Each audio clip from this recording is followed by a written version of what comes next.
ರತ್ನಾಕರ ಧೌತಪದಾಂ ಹಿಮಾಲಯ ಕಿರೀಟಿನಿ ಬ್ರಹ್ಮ ರಾಜರ್ಷಿ ರತ್ನಾಢ್ಯ ವಂದೇ ಭಾರತ ಮಾತರಂ. ವೇದಿಕೆ ಮೇಲೆ ಆಸೀನರಾಗಿರುವ ಸ್ವಾಮೀಜಿಯವರಿಗೆ ನಮಸ್ಕಾರಗಳು. ಎಲ್ಲ ಗಣ್ಯರಿಗೆ ನಮಸ್ಕಾರ. ಎಲ್ಲ ಪೇರೆಂಟ್ಸ್ಗೆ ಮತ್ತು ಟೀಚರ್ಸ್ ಹೇಳೋಕ್ಕಿಂತ ಮುಂಚೆ ಎಲ್ಲ ವಿದ್ಯಾರ್ಥಿಗಳಿಗೂ ನಮಸ್ಕಾರ. ಎಲ್ಲ ವಿದ್ಯಾರ್ಥಿಗಳು ಒಂದ್ಸಲ ಕೇಳಿಸ್ಕೊಳ್ಳಿ, ಇಲ್ಲೊಂದ್ಸಲ ನೋಡಿ, ಒಂದ್ಸಲ ಸ್ಟೇಜ್ ಕಡೆ ನೋಡಿ. ವೆರಿ ಗುಡ್, ಬಹಳ ಅಟೆಂಟಿವ್ ಆಗಿದ್ದೀರಾ. I am very happy. ಒಂದೇ ಒಂದು ಒಪ್ಪಂದ ನನ್ನ ನಿಮ್ಮ ನಡುವೆ ಮಾಡ್ಕೊಳ್ಳೋಣ. ನನಗೆ ಅವ್ರು ಏನ್ ಹೇಳಿದ್ದಾರೆ ಅಂತಂದ್ರೆ ಅರ್ಧ ಗಂಟೆ ಮಾತನಾಡಿ ಅಂತ ಹೇಳಿದ್ದಾರೆ. ಏನೋ it's too big of time. ನಾನು 10 ನಿಮಿಷದಲ್ಲಿ ಮುಗಿಸ್ತೀನಿ, ಪ್ರೊವೈಡೆಡ್ 10 ನಿಮಿಷ ನೀವು ಮಾತಾಡಬಾರ್ದು, ನಾನು ಮಾತಾಡಬೇಕು. ಫೈನ್, ಒಪ್ಪಂದ ಮಾಡ್ಕೊಳ್ಳೋಣ. Is it fine? 10 ನಿಮಿಷ ನೀವು ನನಗೆ ಕೊಡ್ತೀರಾ, ನಾನು 10 ನಿಮಿಷ ಮುಗಿಸ್ತೀನಿ. 10 ನಿಮಿಷ ನೀವು ಮಾತಾಡ್ತೀರಿ, ನಾನು 3/4 ಗಂಟೆ ಮಾತಾಡ್ತೀನಿ. Which is good? 10 minutes? Yeah, 10 minutes attentive ಆಗಿರ್ತೀರಾ. ನಾನು ಮಾತಾಡೋದು ಬೇಡ ಅಂತ ಹೇಳಿದೆ, ನನಗೆ ಬೇಡ, ಮಕ್ಕಳು ತುಂಬಾ ಮಾತಾಡ್ತಿದ್ದಾರೆ, ಅವ್ರು ರೆಸ್ಟ್ಲೆಸ್ ಆಗಿದ್ದಾರೆ, I am not going to speak. ಆದ್ರೆ ಅವ್ರು ಹೇಳಿದ್ರು ಬೆಂಗಳೂರಿಂದ ಬಂದಿದ್ದೀರಲ್ಲ, ಮತ್ತೆ ಯಾಕೆ? ನಾವು ಬೆಂಗಳೂರಿಂದ ಟ್ರಾವೆಲ್ ಮಾಡಿದ್ದೀವಿ, ಹೌದು ತಾನೆ? ಪಾಯಿಂಟ್ 1. ಸೆಕೆಂಡ್ ಪಾಯಿಂಟ್ ಏನು ಅಂದ್ರೆ, ನಾನು ಒಳಗೆ ಬಂದಾಗ ನೀವೆಲ್ಲ ಚಾಂಟ್ ಮಾಡ್ತಾ ಇದ್ದಿದ್ದನ್ನು ಕೇಳಿ ಗೂಸ್ ಬಂಸ್ ಬಂದ್ಬಿಡ್ತು ನನಗೆ. ವಾ, ನಮ್ಮ ಹುಡುಗರು ಏನ್ ಚೆನ್ನಾಗಿ ಚಾಂಟ್ ಮಾಡ್ತಾರಪ್ಪ. ಅಂದ್ಮೇಲೆ ಅನ್ನಿಸ್ತು ನಾನು ಈ ಚಾಂಟಿಂಗ್ ಅನ್ನು ಕೇಳಬೇಕು, ಒಂದು ಸ್ವಲ್ಪ ಹೊತ್ತಿಗೆ ಏನಾದ್ರೂ ಹೇಳ್ಬೇಕು ಅಂತ. ಬಹಳ ಜನರಿಗೆ ಇರೋ ಪ್ರಶ್ನೆ ಏನ್ ಪ್ರಶ್ನೆ ಅಂತಂದ್ರೆ, ನಮಗೆ ಗೀತೆ ಯಾಕೆ ಬೇಕಪ್ಪ ಈಗ? ಕರೆಕ್ಟ್ ತಾನೆ? 60 ವರ್ಷ ಆದ್ಮೇಲೆ ಮನೇಲಿ ಖಾಲಿ ಕೂತಿರ್ತೀವಿ, ಓದ್ತೀವಪ್ಪ, ಈಗ ಯಾಕೆ? ಮೊದಲನೇ ಪ್ರಶ್ನೆ.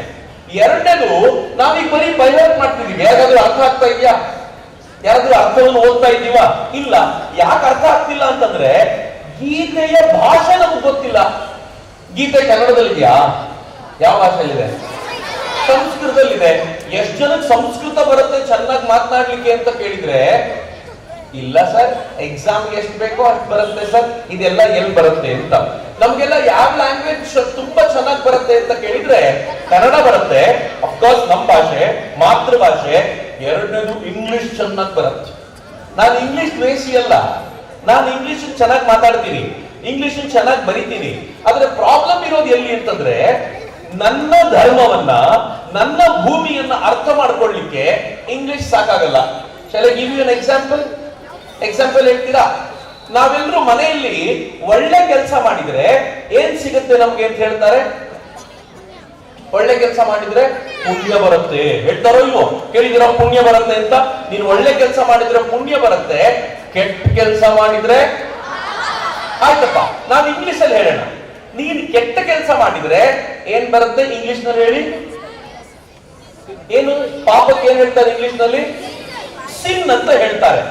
ಒಳ್ಳೆ ಕೆಲಸ ಮಾಡಿದ್ರೆ ಪುಣ್ಯ ಬರುತ್ತೆ, ಪುಣ್ಯಕ್ಕೆ ಏನಂತಾರೆ ಇಂಗ್ಲಿಷ್ ನಲ್ಲಿ? ಇಂಗ್ಲಿಷರಿಗೆ ಪುಣ್ಯ ಮಾಡಿದ್ರೆ ಗೊತ್ತಿಲ್ಲ, ಬರೀ ಪಾಪ ಮಾಡಿ ಮಾತ್ರ ಗೊತ್ತಿರೋದು. ಆದ್ರೆ ನೀವು ಪುಣ್ಯ ಮಾಡಬೇಕು ಅಂದ್ರೆ ಎಲ್ಲಿಗೆ ಬರಬೇಕು?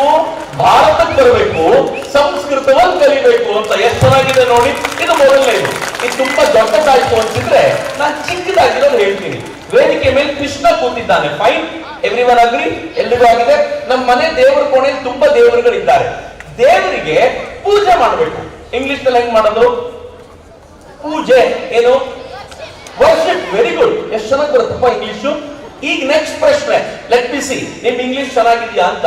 ಪೂಜೆಯ ಕೊನೆಯಲ್ಲಿ ದೇವರಿಗೆ ಮಂಗಳಾರತಿ ಮಾಡಬೇಕು. ಇಂಗ್ಲಿಷ್ ಅಲ್ಲಿ ಹೆಂಗ್ ಮಂಗಳಾರತಿ ಮಾಡ್ತೀರಾ?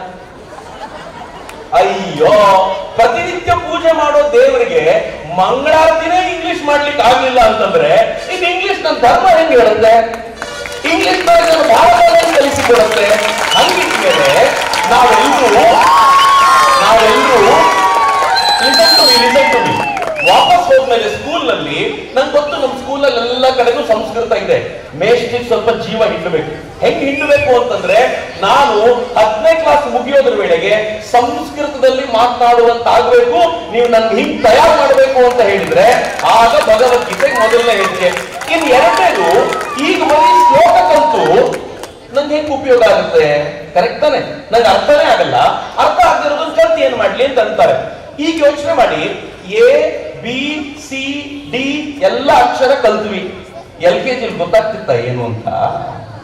ಕಲ್ತೋ ಇಲ್ವೋ ಸುಮ್ಮನೆ ಬಾಯಿ ಮುಚ್ಕೊಂಡು ಮೇಲೆ ತಿದ್ದಿಸಿದ್ರು, ತಿದ್ದಿ ತಿದ್ದಿ ತಿದ್ದಿ ಬರೆದಿಟ್ವಿ, ಎಲ್ಲ ಆಮೇಲೆ ಹೇಳಿದ್ವಿ.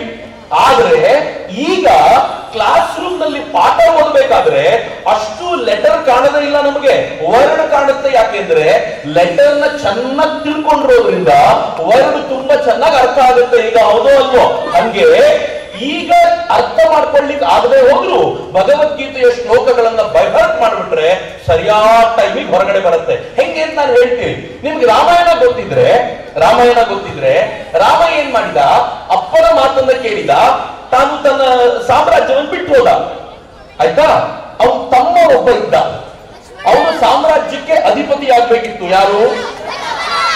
Very good. ನೀನ್ ಎಲ್ಲ ಗೊತ್ತಲ್ಲಪ್ಪ, ಮತ್ತೆ ನಾನು ಯಾಕೆ ಮಾತಾಡ್ಬೇಕು? You are very brilliant. Bharata ಇದ್ದ. ಭರತ ಏನ್ ಮಾಡ್ದ? ಅವನಿಗೆ ಇಡೀ ಸಾಮ್ರಾಜ್ಯವನ್ನು ಬಿಟ್ಕೊಟ್ರು, ನೀನೇ ಆಳು ಅಂತ. ಭರತ ಏನ್ ಮಾಡಿದ ಗೊತ್ತಾ? ನನಗೆ ಸಾಮ್ರಾಜ್ಯ ಬೇಕಾಗಿಲ್ಲ, ನನ್ನ ಅಣ್ಣನಿಲ್ಲದಿರುವಂತ ಈ ಸಾಮ್ರಾಜ್ಯ ನನಗೆ ಬೇಕಾಗಿಲ್ಲ ಅಂತ ನೇರವಾಗಿ ಅಣ್ಣನ ಹುಡ್ಕೊಂಡು ಹೋದ.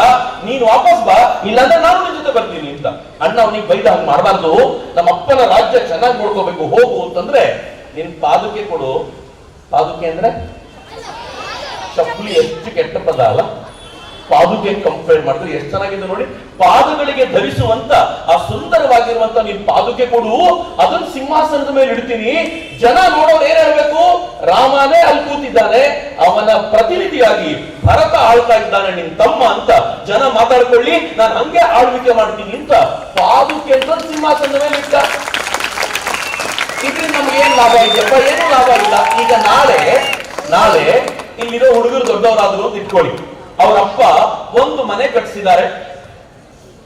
ಈ ಮನೆ ಅರ್ಧ ಮಾಡದ, ಒಬ್ಬರೇ ಇರೋದ, ಇಬ್ಬರಿರೋದ ಅಂತ ಬಂದ್ರೆ ಅವ್ರಿಗೆ ನೆನಪಾಗುತ್ತೆ, ರಾಮ ಭರತರು ಹೆಂಗಿದ್ರು, ಅಣ್ಣ ತಮ್ಮ ನಾವು ಹಂಗೆ ಇದ್ರೆ ಎಷ್ಟು ಚೆನ್ನಾಗಿರುತ್ತೆ, ಇಲ್ಲಿ ರಾಮರಾಜ್ಯ ನಿರ್ಮಾಣ ಆಗುತ್ತೆ ಅಂತ ಚಿಕ್ಕನ್ನಲ್ಲಿ ಕಲ್ತಿರುವ ಕಥೆ ದೊಡ್ಡವರಾದಾಗ ಹೆಂಗ್ ಬಳಕೆ ಬರುತ್ತೆ.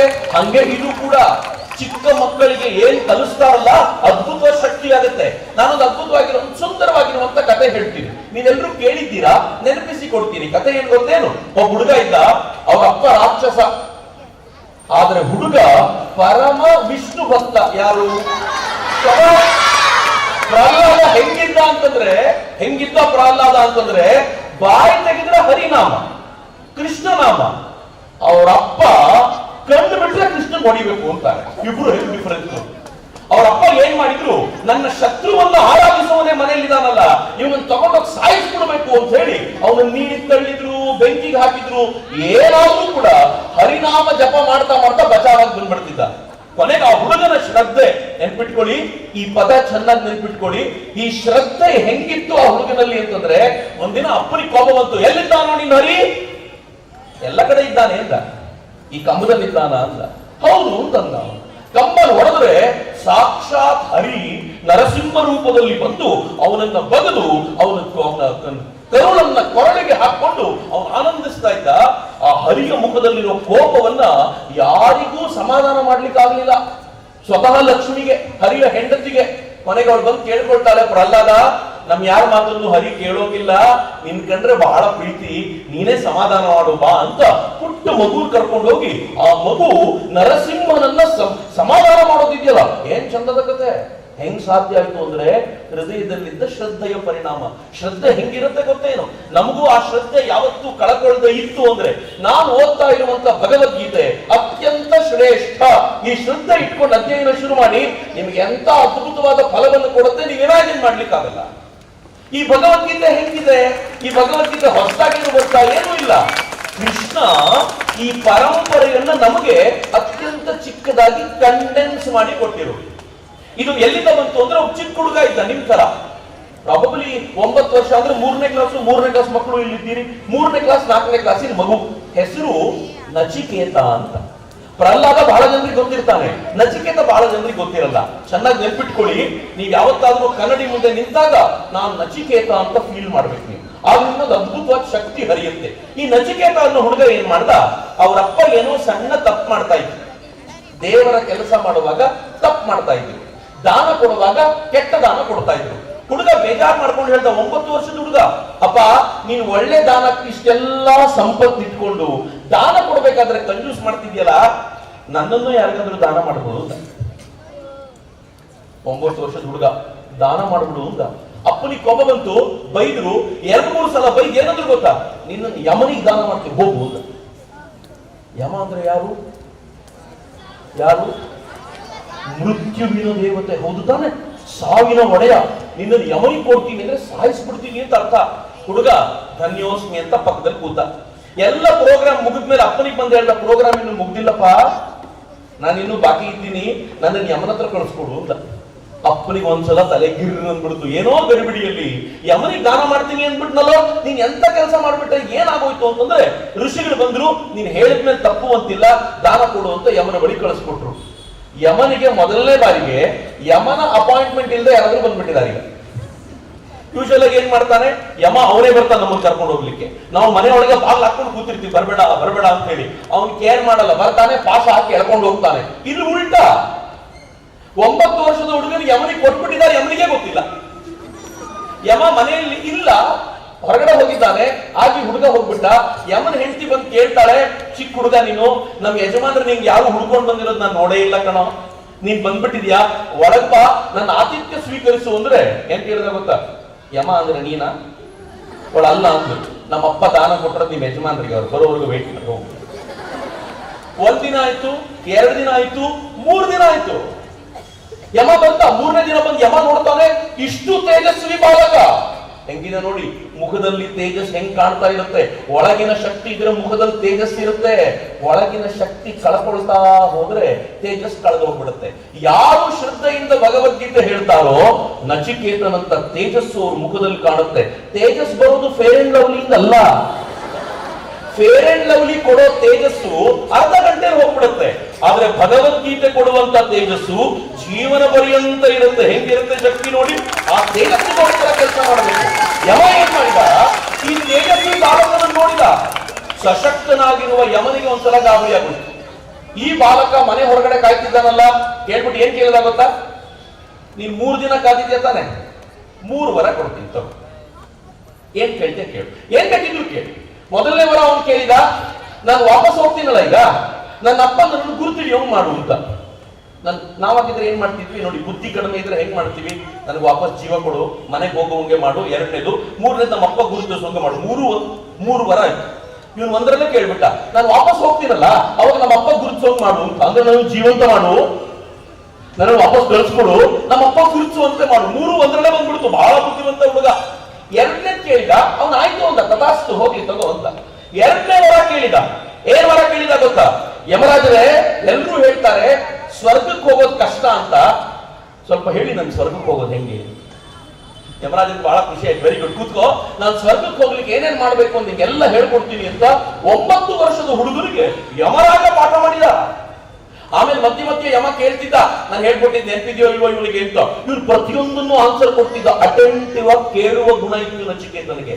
ಆಮೇಲೆ ಏನಾಯ್ತು, 3ನೇ ವರ ಬಂತಲ್ಲ, ಈಗ ಕೊನೆ ವರ. ಏನ್ ಕೇಳ್ದ ಗೊತ್ತಾ 9 ವರ್ಷದ ಹುಡುಗ? ಯಮರಾಜ, ನನಗೊಂದು ಡೌಟ್ ಇದೆ. ಮನುಷ್ಯ ಹುಟ್ಟೋಕ್ಕಿಂತ ಮುಂಚೆ ಎಲ್ಲಿರ್ತಾನೆ, ಸತ್ತ ಮೇಲೆ ಎಲ್ಲಿ ಹೋಗ್ತಾನೆ? ನಂಗಿದ್ ಯಾರು ಹೇಳಲಿಲ್ಲ, ನೀನ್ ಹೇಳ್ಕೊಡ್ತೀಯಾ ಅಂದ. ಯಮರಾಜ ಸ್ವಲ್ಪ ಟೆನ್ಷನ್ ಆಯ್ತು. ಈ ಪ್ರಶ್ನೆ ದೊಡ್ಡವ್ರು ಕೇಳಿದ್ರೆ ಅರ್ಥ ಆಗಲ್ಲ. 1ನೇ ಕ್ಲಾಸ್ 2ನೇ ಕ್ಲಾಸ್ ಮಕ್ಕಳನ್ನ ಕೂತ್ಕೊಂಡು ಹೇಳದ ಆಗುತ್ತಾ ಹಿಂಗೆ? ಅದಕ್ಕೆ ಯಮರಾಜ ಹೇಳ್ದ, ಒಂದು ಕೆಲಸ ಮಾಡು, ನಿಂಗೆ ಇಷ್ಟ ಆಗೋದೇನು? ಲಾಲಿಪಾಪ್ ಕೊಡ್ಲಾ, ಚಾಕ್ಲೇಟ್ ಕೊಡ್ಲಾ ಅಂತ ಕೇಳಿದ್ರೆ ನಾವೇನ್ ಮಾಡ್ತೀವಿ? ಕೊಡಿ ಚಾಕ್ಲೇಟ್ ಕೊಡಿ, ಭಗವದ್ಗೀತೆ ಆಮೇಲೆ ಅಂತೀವೋ ಇಲ್ವೋ? ಇಲ್ಲ ಅಂತಿದೀವಿ. ಬಟ್ ಇಲ್ಲದೆ ಹೋದ್ರೆ ಕೊಡಿ ಚಾಕ್ಲೇಟ್ ಕೊಡಿ, ಭಗವದ್ಗೀತೆ ಬೇಕಿದ್ರೆ ನಾಳೆ ಇರುತ್ತ. ಈ ಹುಡುಗ ಅಂದ, ಅವ್ನು ಏನ್ ಆಮಿಷಗಳನ್ನು ಕೊಟ್ಟರು ಹೇಳಿದ, ನಂಗೆ ಅವೆಲ್ಲ ಬೇಡ, ಇದಕ್ಕೆ ಉತ್ತರ ಕೊಡೋದಿದ್ರೆ ಕೊಡು, ಇಲ್ಲಾಂದ್ರೆ ಬೇಡ. 3ನೇ ವರ ಕೊಡಕ್ ಆಗಲ್ಲ ಅಂತ ಹೇಳು. ಯಮರಾಜನಿಗೆ ಹೇಳೋದು, ನಿನ್ನ ಹತ್ರ ಕೆಪಾಸಿಟಿ ಇಲ್ಲ ಅಂತ ಹೇಳು. ಯಮ ಹೇಳ್ದ, ನೆಕ್ಸ್ಟ್ ಇನ್ನೇನ್ ಮಾಡೋದು? ಅವ್ನು ಕೇಳ್ದ, ಅವ್ನು ಕೆಲಸ ಮಾಡ್ತೀನಿ, 1000 ವರ್ಷಗಳ ಕಾಲದ ಆಯುಷ್ ಕೊಡ್ತೀನಿ, ಅರ್ಧ ಭೂಮಿ ನಿನಗೆ, ನೀನೇ ಒಡೆಯ. ಅದಕ್ಕೆ 1000 ವರ್ಷಗಳ ಕಾಲ ಚೆನ್ನಾಗಾಡು, ನಿನಗೆ ಯಾವ ಶತ್ರುಗಳಿಲ್ಲದೆ ಇರ್ತಾರೆ ನೋಡ್ಕೊಳ್ತೀನಿ ಅಂತ. ಹುಡುಗ ಏನಂತ ಗೊತ್ತಾ? ಕರೆಕ್ಟ್, ಚೆನ್ನಾಗಿದೆ ಐಡಿಯಾ. ಆದ್ರೆ ಒಂದ್ ಪ್ರಾಬ್ಲಮ್ ಇದೆ. ನನಗಿರೋ ಪ್ರಶ್ನೆ ಏನು ಅಂದ್ರೆ, 1000 ವರ್ಷ ಆದ್ಮೇಲೆ ಸಾಯ್ತೀನಲ್ಲ, ಎಲ್ಲಿ ಹೋಗ್ತೀನಿ ಹೇಳು ಮುಂದೆ? ಇವನ್ ಬಿಡಲ್ಲ ಅಂತ ಗೊತ್ತಾದ್ಮೇಲೆ ಯಮ ಅವನನ್ನು ಕೂರಿಸ್ಕೊಂಡು ಅವನಿಗೆ ಎಕ್ಸ್ಪ್ಲೈನ್ ಮಾಡ್ತಾನೆ. ಅದನ್ನ ಕಠೋಪನಿಷತ್ತು ಅಂತ ಕರೀತಾರೆ. ಯಾಕೆ ಕಠೋಪನಿಷತ್ತು ಹೇಳ್ತಿದ್ದೀನಿ ಅಂತಂದ್ರೆ, ಕಠೋಪನಿಷತ್ತಲ್ಲಿ ಏನ್ ಹೇಳ್ತಾನ ಅವನು ಅಂತಂದ್ರೆ, ಈ ದೇಹ, ಸರಿಯಾಗಿ ಕೇಳಿಸ್ಕೊಳ್ಳಿ ಮಕ್ಕಳು, ಬಹಳ ಇಂಪಾರ್ಟೆಂಟ್ ಆಗಿರುವಂತ ಸಂಗತಿ. ನನ್ನ ಜೀವನದಲ್ಲಿ ಸ್ವಲ್ಪ ಏನಾದ್ರೂ ಎಡವಟ್ಟಾಗುತ್ತೆ ಅನ್ಸಿದ್ರೆ ಈ ಶ್ಲೋಕವನ್ನೊಮ್ಮೆ ನೆನಪಿಸ್ಕೊಳ್ತೀನಿ. ಅದ್ರಲ್ಲಿ ಹೇಳ್ತಾನೆ, ಈ ದೇಹ ರಥ ಇದ್ದಂತೆ, ರಥ ಇದ್ದಂತೆ, ರಥಕ್ಕೆ 5 ಕುದುರೆಗಳಿರ್ಬೇಕಲ್ಲ. 5 ಕುದುರೆಗಳು ಯಾವುದು ಅಂತಂದ್ರೆ 5 ಇಂದ್ರಿಯಗಳು. ಯಾವ್ದು 5 ಇಂದ್ರಿಯಗಳು? ಕಣ್ಣು, ಕಿವಿ, ಮೂಗು, ನಾಲಿಗೆ, ಚರ್ಮ. ಈ 5 ಇಂದ್ರಿಯಗಳು ಹೊರಗಡೆ ಇವೆ, ಅದಕ್ಕೆ ಇಂದ್ರಿಯಗಳು. ಇದು ಕುದುರೆಗಳು. ಇದಕ್ಕೆ ರಥ ಇದ್ದಂತೆ ಈ ದೇಹ. ಈ ಕುದುರೆಗಳಿಗೆ ಮನಸ್ಸು ಅನ್ನೋದು ಲಗಾಮು. ದಾರ ಕಟ್ಟಿರ್ತಾರಲ್ಲ, ಅದು ಮನಸ್ಸು ಅನ್ನೋದು ಲಗಾಮು. ಬುದ್ಧಿ ಸಾರಥಿಯಾಗಿ ಕೂತಿರ್ತಾನೆ. ಆತ್ಮ ಈ ರಥದ ಓನರ್ ಆಗಿರುತ್ತೆ. ಇಂದ್ರಿಯಗಳು ಸರಿಯಾದ ದಿಕ್ಕಿಗೆ ಹೋದ್ರೆ ರಥ ಸರಿಯಾಗಿ ಹೋಗುತ್ತೆ, ಇಂದ್ರಿಯಗಳು ಕಿತ್ತಾಡ್ಕೊಂಡ್ರೆ ರಥ ಹಾಳಾಗಿ ಹೋಗುತ್ತೆ ಅಂತ. ಅಲ್ಲಿ ನೋಡಿ ರಥ ಎಷ್ಟು ಚೆನ್ನಾಗಿದೆ. ಭಗವದ್ಗೀತೆ ಅಂದ್ರೆ ಅದೇ. ರಥ ಇದೆಯಲ್ಲ ಅದು ದೇಹ, ಅಲ್ಲಿ ಕುದುರೆಗಳಿದೆಯಲ್ಲ ನಮ್ಮ 5 ಇಂದ್ರಿಯಗಳು. ನಮ್ಮ ಇಂದ್ರಿಯಗಳು ಹೆಂಗಿದೆ ಅಂತಂದ್ರೆ ಯಾವುದು ಮಾಡಬೇಡ ಅನ್ನೋದು ಅದೇ ಮಾಡತ್ತದು. ಎಕ್ಸಾಮ್ ಇದೆ ನಾಳೆ, ಪಾನಿಪುರಿ ತಿನ್ಬೇಡ ಅಂತ ಟೀಚರ್ ಹೇಳ್ಬಿಡ್ಲಿ, ರೋಡಲ್ಲಿ ಹೋಗ್ಬೇಕಾದ್ರೆ ಪಾನಿಪುರಿ ಸ್ಮೆಲ್ ಹೆಂಗ್ ಬರುತ್ತೆ ಅಂದ್ರೆ ಮೊದಲು ಮೂಗ್ ಸ್ಮೆಲ್ ತಗೊಳತ್ತೆ. ಸ್ಮೆಲ್ ತಗೊಂಡ ತಕ್ಷಣ ನಾಲಿಗೆ ನೀರು ಇರುತ್ತೆ. ತಕ್ಷಣ ಏನಾಗುತ್ತೆ ಗೊತ್ತಾ, ಒಂದು ಸಲ ಮನಸ್ಸು ಹೇಳುತ್ತೆ ಇರ್ಲಿ ಬಿಡು, ಎಕ್ಸಾಮ್ ಏನ್ ಪ್ರತಿ ವರ್ಷ ಇರುತ್ತೆ, ಹೌದು ತಾನೆ, ಒಂದ್ ಪಾನಿಪುರಿ ತಿಂದ್ಬಿಡು ಅಂತ. ಅಂದ್ರೆ ಟೀಚರ್ ಹೇಳಿದೆಲ್ಲ ಮರ್ತೋಯ್ತು, ಬುದ್ಧಿ ಕೆಲ್ಸಕ್ಕೆ ಬರಲಿಲ್ಲ. ಯಾವಾಗ ಲಗಾಮನ್ನ ಬುದ್ಧಿ ಕೈಯಲ್ಲಿ ಹಿಡಿಯೋದಿಲ್ವಾ ಆಗ ಕೆಲ್ಸಕ್ಕೆ ಬರಲ್ಲ. ಅದಕ್ಕೆ ಸಾರಥಿಯಾಗಿ ಯಾರನ್ನು ಕೂರಿಸಿದ್ದಾರೆ ಅಂದ್ರೆ ಬುದ್ಧಿಯ ಸ್ವರೂಪದಲ್ಲಿ ಕೃಷ್ಣನೇ ಕೂತಿದ್ದಾನೆ. ಅರ್ಜುನ ಜೀವಾತ್ಮನಾಗಿ ಹಿಂದೆ ಕೂತ್ಕೊಂಡು ಕೃಷ್ಣ ಹೇಳಿದಂತೆ ನಾನು ನಡೆದ್ರೆ ನಾನು ಸರಿಯಾದ ದಾರಿ ಮುಟ್ತೀನಿ, ಅವನು ಹೇಳಿದ ದಾರಿಯನ್ನ ಬಿಟ್ರೆ ನನ್ನ ಕಥೆ ಮುಗೀತು ಅಂತ. ಅದಕ್ಕೆ ನಿಮ್ ಟೀಚರ್ಗಳು ಏನ್ ಮಾಡ್ಬಿಟ್ಟಿದ್ದಾರೆ ಅಂತಂದ್ರೆ, ಕೃಷ್ಣ ಹೇಳಿದ್ದನ್ನ ನಾವ್ಯಾಕೆ ಪದೇ ಪದೇ ಹೇಳೋಣ, ಒಂದ್ಸಲ ಭಗವದ್ಗೀತೆ ಇವ್ರಿಗೆ ಕಲ್ಸ್ಬಿಡೋಣ. ಜೀವನದಲ್ಲಿ ಯಾವತ್ ಪ್ರಾಬ್ಲಮ್ ಬರುತ್ತೋ ಕೃಷ್ಣ ಏನ್ ಹೇಳಿದ್ದ ಅಂತ ನೆನಪಿಸ್ಕೊಂಡ್ಬಿಟ್ರೆ ಇವ್ರಿಗೆ ತಕ್ಷಣ ದಾರಿ ಏನು ಅಂತ ಗೊತ್ತಾಗುತ್ತೆ, ಇಂದ್ರಿಯಗಳು ಸರಿಯಾದ ದಿಕ್ಕಿನಲ್ಲಿ ಹೋಗುತ್ತೆ, ರಥ ಸರಿಯಾಗಿ ಸೇರುತ್ತೆ ಅಂತ ಪ್ಲಾನ್ ಮಾಡ್ಬಿಟ್ಟಿದ್ದಾರೆ. ಎಷ್ಟು ಚೆನ್ನಾಗಿ ಮಾಡಿದ್ದಾರೆ ನೋಡಿ. ಈಗ ಪ್ರಶ್ನೆ ಇರೋದು, ನಮಗೆ ಭಗವದ್ಗೀತೆ ಉಪಯೋಗಕ್ಕೆ ಬರುತ್ತಾ? ನಾನು ಸುಮ್ಮನೆ ಎಕ್ಸಾಂಪಲ್ ಕೊಡೋದು. ಒಬ್ಬ ಬುದ್ಧಿವಂತ ಹುಡುಗ, ನಿಮ್ಮ ನಡುವೆನೆ ಯಾರೋ ಒಬ್ಬ ಅವ್ರ ಬುದ್ಧಿವಂತ ಹುಡುಗ ಹೆಂಗಿರ್ತಾನೆ ಅಂದ್ರೆ ಎಕ್ಸಾಮ್ ಹತ್ರಕ್ಕೆ ಬಂದ ತಕ್ಷಣ ಗಾಬರಿ ಆಗ್ಬಿಡ್ತಾನೆ. ಎಲ್ಲಾ ಟೆಸ್ಟ್ ಚೆನ್ನಾಗಿ ಬರೀತಾನೆ, ಎಲ್ಲ ಮುಗಿಸ್ತಾನೆ. ಫೈನಲ್ ಎಕ್ಸಾಮ್ ಬಂತು ಅಂದ ತಕ್ಷಣ ನಾನು ಎಕ್ಸಾಮ್ ಬರೆಯಲ್ಲ ಅಂತ ಪೆನ್ ಕೆಳಗೆ ಹಾಕಿ ಬಿಟ್ಬಿಡ್ತಾನೆ. ಏನ್ ಮಾಡ್ತೀರಾ ಅವನಿಗೆ? ಇವನ್ ಯಾರು ಬೇರೆಯವನಲ್ಲ, ಅರ್ಜುನನೇ. ಯುದ್ಧ ಶುರುವಾದಾಗ ಏನಂತ ಗೊತ್ತಾ, ಅರ್ಜುನ ಎಲ್ಲ ಯುದ್ಧ ಚೆನ್ನಾಗಿ ಮಾಡಿದಾನೆ, ಸಣ್ಣ ಪುಟ್ಟ ಯುದ್ಧ ಎಲ್ಲ. ಈ ಕುರುಕ್ಷೇತ್ರದ ಮೇನ್ ಯುದ್ಧ ಬಂತು, ಮೇನ್ ಎಕ್ಸಾಮ್ ಬಂತು, ಗಾಂಧೀವ ಕೆಳಗಾಗಿ ಹೇಳಿದ ನಾನು ಯುದ್ಧ ಮಾಡಲ್ಲ ಅಂತ. ಆಗ ಕೃಷ್ಣ ಏನ್ ಮಾಡ್ದ, ನಾನು ಸುಮ್ಮನೆ ಎಕ್ಸಾಂಪಲ್ ಕೊಡೋದು ಹೆಂಗಿದೆ ನೋಡಿ. ಈಗ ಬುದ್ಧಿವಂತ ಹುಡುಗ ಎಕ್ಸಾಮ್ ಬರೆಯಲ್ಲ ಅಂತಂದ್ರೆ ಮೇಷ್ಟ್ರು ಮತ್ತು ಪೇರೆಂಟ್ಸ್ ಸೇರಿ ಏನ್ ಮಾಡ್ತಾರೆ, ಒಂದ್ ಕೆಲಸ ಮಾಡು, ನಿಂಗೆ ಏನ್ ಕಷ್ಟ ಆಗ್ತಿದೆ, ಇಲ್ಲ ನಾನು ಓದಿದ್ ಸಾಕಾಗಿಲ್ಲ ಅನ್ನಿಸ್ತಿದೆ ಅಂತಾನೆ ತಿಳ್ಕೊಳ್ಳಿ. ಅವ್ನಿಗೆ ಮೊದಲು ಹೇಳ್ತಾರೆ ಕೂತ್ಕೋ ಒಂದ್ ಕಡೆ, ಮೊದಲು ಕೂತ್ಕೊಳ್ಳೋದನ್ನ ಕಲ್ತ್ಕೋ, ಚಂಚಲನಾಗಿ ಓಡಾಡ್ತಾ ಇರ್ಬೇಡ, ಕೂತ್ಕೊಳ್ಳೋದನ್ನ ಕಲ್ತ್ಕೋ ಅಂದ್ರೆ ಕರ್ಮಯೋಗ ಶುರು ಮಾಡು ಅಂತ. ಮೊದಲನೇ ಅಧ್ಯಾಯ, ಎರಡನೇ ಅಧ್ಯಾಯ ಅದೇ. ನೆಕ್ಸ್ಟ್ ಏನ್ ಹೇಳಿದ್ರು, ನೀನ್ ಕೂತ್ಕೊಂಡು ಸಾಂಖ್ಯ ಯೋಗದ ನಂತರ ಕರ್ಮಯೋಗ, ಅದಾದ ನಂತರ ನೀನ್ ಪುಸ್ತಕ ತೆಗಿ, ಓದು. ಜ್ಞಾನಯೋಗ ಬಂತು. ಓದಿದ ನಂತರ ನಿಮ್ಗೆ ಸ್ವಲ್ಪ ಧೈರ್ಯ ಬರುತ್ತಲ್ಲ, ರಿಸಲ್ಟ್ ಏನಾಗುತ್ತೆ ಅಂತ ತಲೆ ಕೆಡಿಸ್ಕೋಬೇಡ ಕಣೋ. ಏನಾದ್ರೂ ಬರ್ಲಿ, ನೀನ್ ಬುದ್ಧಿವಂತ ಅಂತ ನಮ್ಗೆ ಎಲ್ರಿಗೂ ಗೊತ್ತಿದೆ, ಹೀಗಾಗಿ ರಿಸಲ್ಟ್ ಬಗ್ಗೆ ತಲೆ ಕೆಡಿಸ್ಕೊಳ್ಬೇಡ. ಕರ್ಮ ಸನ್ಯಾಸ ಯೋಗ ಬಂದ್ಬಿಡ್ತು, ಎಷ್ಟು ಚೆನ್ನಾಗಿದೆ. ಆ ನಂತರ ನಮ್ಮ ಅಪ್ಪ ಮೇಷ್ಟ್ರು ಏನ್ ಹೇಳ್ತಾರೆ ಗೊತ್ತಾ, ಕೊನೆಗೆ ಬಂದು ಹೇಳ್ತಾರೆ, ನೋಡೋ ಎಕ್ಸಾಮ್ ಬರೆಯೋದಂತೆ ನಿನ್ ಕೆಲಸ, ನೀನ್ ತುಂಬಾ ಬುದ್ಧಿವಂತ ನನ್ಗೆ ಗೊತ್ತಿರೋದ್ರಿಂದ ಯಾರಿಗೂ ಹೇಳಿದೆ ನಿನ್ನ ನಾನು ಪಾಸ್ ಮಾಡ್ತೀನಿ, ತಲೆ ಕೆಡ್ಸ್ಕೊಳ್ಬೇಡ ಅಂತ ಮೇಷ್ಟ್ರು ಹೇಳಿದ್ರೆ ಕೃಷ್ಣ ಅದನ್ನೇ ಹೇಳ್ತಾನೆ, ನಿಮಿತ್ತ ಮಾತ್ರ ಭವ ಸವ್ಯ ಸಾಚಿನ್. ನೀನ್ ನಿಮಿತ್ತ ಅಷ್ಟೇ ಕಣೋ, ನಿನ್ ಯುದ್ಧ ನಾನು ಮಾಡಿ ಆಗಿದೆ, ನೀನ್ ಸುಮ್ಮನೆ ಬಂದು ಇವ್ರ ಮುಂದೆ ಪೋಸ್ ಕೊಡು ಸಾಕು ಅಂತ ಕೃಷ್ಣ ಕರ್ಕೊಂಡೋಗಿ ನಿಲ್ಲಿಸ್ತಾನೆ. ಎಷ್ಟು ನಮ್ಗೆ ಹಂಗೆ ಹೇಳ್ತಾರೆ. ನೋಡಿ ಭಗವದ್ಗೀತೆ ದೂರನ ನಮ್ಗೆ, ಭಗವದ್ಗೀತೆ ಬಹಳ ಹತ್ರ. ಇನ್ನೊಂದು ಘಟನೆ ಹೇಳ್ತೀನಿ, ನಾನು ತುಂಬಾ ಸಮಯ ತಗೊಳ್ಳಲ್ಲ, ನಿಮ್ ಜೊತೆ ಒಪ್ಪಂದ ಆಗಿದೆ.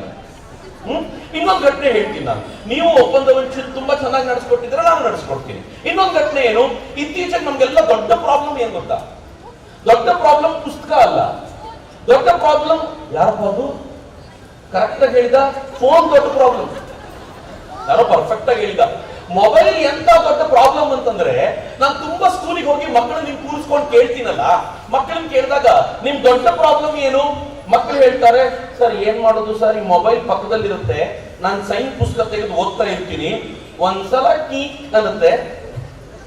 ನಾನು ಸೈನ್ಸ್ ಪುಸ್ತಕ ಪಕ್ಕದಲ್ಲಿ ಇರ್ತೀನಿ, ವಾಟ್ಸಪ್ ಅಲ್ಲಿ ಏನ್ ಬಂತು ಅಂತ ಸುಮ್ಮನೆ ನೋಡೋಣ ಅಂತ ತಗೋತೀನಿ, ಆನ್ಸರ್ ಮಾಡಲ್ಲ ಅಂತ. ಹಿಂಗ್ ನೋಡಿದ ತಕ್ಷಣ ಒಂದು ಆನ್ಸರ್ ಮಾಡ್ಬಿಡೋಣ, ಏನಾಗದಿದೆ ಆನ್ಸರ್ ಮಾಡ್ತೀನಿ. ಆನ್ಸರ್ ಮಾಡಿದ ತಕ್ಷಣ ನೀವು ಓದ್ತಾ ಇದ್ದೀರಿ, ಆ ಕಡೆಯಿಂದ ಅವ್ರಿಗೆ ಖಾಲಿ ಕೂತಿದಾನಲ್ಲ ಅವ್ನು ಇನ್ನೊಂದು ಆನ್ಸರ್ ಮಾಡ್ತಾನೆ, ನೀವು ಇನ್ನೊಂದು ಆನ್ಸರ್ ಮಾಡ್ತೀರಾ, ಮತ್ತೊಂದು ಆನ್ಸರ್ ಬರುತ್ತೆ. ಬರ್ತಾ ಬರ್ತಾ ಹೆಂಗಾಗುತ್ತೆ, 1 ಗಂಟೆ ಕಳೆದಿರೋದು ಗೊತ್ತಾಗಲ್ಲ, ಸೈನ್ಸ್ ಪುಸ್ತಕ ಓದ್ತಾ. ನನ್ ತುಂಬಾ ಜನ ಮಕ್ಕಳು ಬಂದು ಕೇಳ್ತಾರೆ ಏನ್ ಮಾಡೋದು, ನನಗೂ ಉತ್ತರ ಗೊತ್ತಿರ್ಲಿಲ್ಲ. ನನಗೆ ಉತ್ತರ ಯಾವಾಗ ಗೊತ್ತಾಯ್ತು ಅಂತಂದ್ರೆ, ಕೃಷ್ಣ ತುಂಬಾ ಚೆನ್ನಾಗಿ ಹೇಳ್ತಾನೆ, ಸಂಗಾತ್ ಸಂಜಾಯತೆ ಕಾಮಃ ಕಾಮಾತ್ ಕ್ರೋಧೋ ವಿಜಾಯತೆ. ನಾನು ಅರ್ಥ ಎಕ್ಸ್ಪ್ಲೈನ್ ಎಷ್ಟು ಚೆನ್ನಾಗಿದೆ ಅಂತಂದ್ರೆ ನೀವು ನೋಡಿದ್ರೆ ಕುಣಿಯಕ್ ಶುರು ಮಾಡಿದ್ದೀರ. ಎಷ್ಟು ಚೆನ್ನಾಗಿ ಹೇಳಿದ್ದಾನೆ ಕೃಷ್ಣ ಅಂತ. ಯಾವಾಗ ಹೇಳಿದ್ದಾನೆ ಮೊಬೈಲ್ ಬಗ್ಗೆ ಅವನು? ಸಂಗಾತ್ ಸಂಜಾಯತೆ ಕಾಮಃ ಕಾಮಾತ್ ಕ್ರೋಧೋ ವಿಜಾಯತೆ ಕ್ರೋಧಾತ್ ಭವತಿ ಸಮ್ಮೋಹಃ ಸಮ್ಮೋಹಾತ್ ಸ್ಮೃತಿ ವಿಭ್ರಮಃ ಸ್ಮೃತಿ ಭ್ರಂಶಾತ್ ಬುದ್ಧಿನಾಶಃ ಬುದ್ಧಿನಾಶಾತ್ ಪ್ರಣಶ್ಯತಿ. ಅರ್ಥ ಏನ್ ಗೊತ್ತೇನು? ಸಂಘದಿಂದ ಆಸೆ ಉಂಟಾಗುತ್ತೆ. ಮೊಬೈಲ್ನ ಸಂಘದಿಂದ ಮೊಬೈಲ್ ನೋಡ್ಬೇಕು ಅನ್ನೋ ಆಸೆ ಉಂಟಾಗುತ್ತೆ.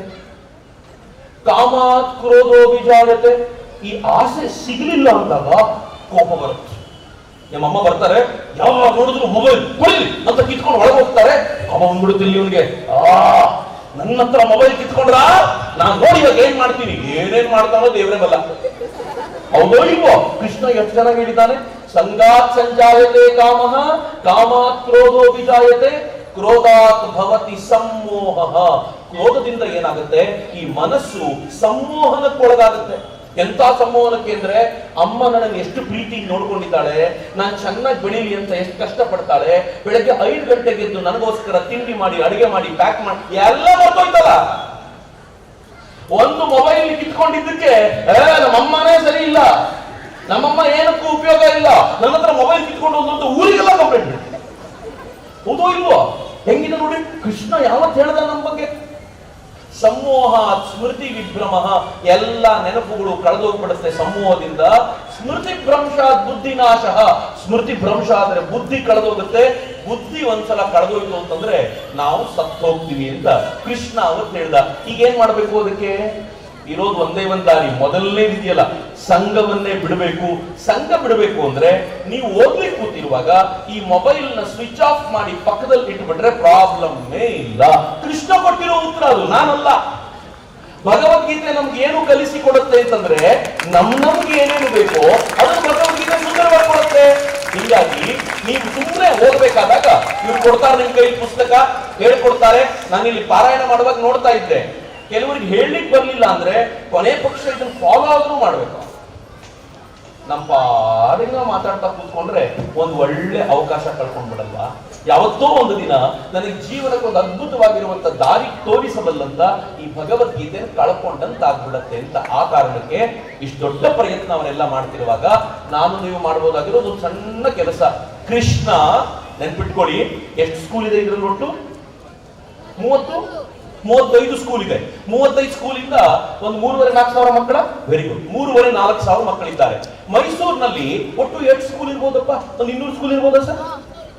More than 200. 200 ಸ್ಕೂಲ್ ನಲ್ಲಿ 35 ಸ್ಕೂಲ್ ಮಾತ್ರ.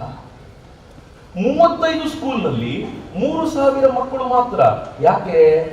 ಕೃಷ್ಣ ಹೇಳಿದ್ದಾನೆ, ನನಗೆ ಇಷ್ಟೇ ಮಕ್ಕಳು ಬೇಕು, ಇವ್ರಿಗೆ ಮಾತ್ರ ಕಲಿಸಿ ಅಂದ್ರೆ ಅವ್ರಿಗೆ ಕೃಷ್ಣ ಮತ್ತೆ ಪ್ರೇರಣೆ ಕೊಡ್ತಾನೆ.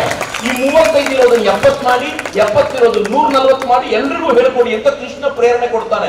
ಆದ್ರೆ ಫಸ್ಟ್ ಲಾಟ್ ನಲ್ಲಿ ಕೃಷ್ಣ ಯಾರನ್ನ ಆರಿಸ್ಕೊಂಡಿದ್ದಾನೆ ಅಂದ್ರೆ ನಿಮ್ಮನ್ನ ಆರಿಸ್ಕೊಂಡ್ಬಿಟ್ಟಿದ್ದಾನೆ. ಏನ್ ಲಕ್ಕಿ ಫೆಲೋಸಪ್ಪ ನೀವು, ಏನ್ ಪುಣ್ಯವಂತರು. ಈಗ ಯೋಚನೆ ಮಾಡಿ, ಕೃಷ್ಣ ನಮ್ಮನ್ನ ಆರಿಸ್ಕೊಂಡಿರುವಾಗ ನಾನು ಅಸಡ್ಡೆ ಮಾಡಿ ಬೇಡ ನನಗೆ ಅಂತ ಸುಮ್ಮನಾಗ್ಬೇಕೋ, ಅಥವಾ ಇಲ್ಲ ಕೃಷ್ಣ ಆರಿಸ್ಕೊಂಡಿದ್ದಾನೆ, ನಾನು ಇದನ್ನ ಕಲಿತೀನಿ, ಈಗ ನನಗೆ ಎಕ್ಸಾಮ್ಗೆ ಮಾರ್ಕ್ಸ್ ಕೊಡಲ್ಲ, ಆದ್ರೆ ಜೀವನದ ಎಕ್ಸಾಮ್ ಅಲ್ಲಿ ಕೃಷ್ಣ ನಮ್ಮನ್ನ ಸೋಲಲಿಕ್ಕೆ ಬಿಡಲ್ಲ. ಹೇಗೆ ಅರ್ಜುನನನ್ನ ಗೆಲ್ಲಿಸಿದ್ನೋ ಹಾಗೆ ನನ್ನನ್ನೂ ಗೆಲ್ಲಿಸ್ತಾನೆ ಎನ್ನುವಂತ ಭಾವನೆಯನ್ನ ನಾವು ಗಟ್ಟಿ ಮಾಡ್ಕೊಳ್ಳಿಕ್ಕೆ ಈ ಭಗವದ್ಗೀತೆ ನಮಗೆ ಪ್ರೇರಣೆಯಾಗಲಿ ಅಂತ ನಾನು ಎಲ್ರಿಗೂ ಪ್ರೀತಿ ಪ್ರೀತಿಯಿಂದ ಹಾರೈಸ್ತಾ ನನ್ನ ಮಾತುಗಳನ್ನ ಕೃಷ್ಣನ ಪದತಲಕ್ಕೆ, ತಾಯಿ ಭಾರತೀಯ ಪದತಲಕ್ಕೆ ಸಮರ್ಪಿಸ್ತೀನಿ. ಎಲ್ರಿಗೂ ನಮಸ್ಕಾರ. ಒಂದ್ಸಲ ಭಾರತ್ ಮಾತೆ ಜಯಕಾರ ಹೇಳೋಣ. ಅದು ಹೇಳದೆ ಹೋದ್ರೆ ಮುಗಿಯೋದೇ ಇಲ್ಲ ನಮ್ಮ ಕಾರ್ಯಕ್ರಮ. ಒಂದ್ಸಲ ಹೇಳೋಣ ಜೋರಾಗಿ. ಎರಡೂ ಕೈಗಳನ್ನ ಗಾಳಿ ಬೀಸಿ ಹೇಳಬೇಕು. ಗಾಳಿ ಬೀಸಿದ್ರೆ ಜೋರಾಗಿ ಬರುತ್ತೆ ವಾಯ್ಸ್. ಒಂದ್ಸಲ ನನ್ನ ಜೊತೆ ಭಾರತ್ ಮಾತಾ ಕೀ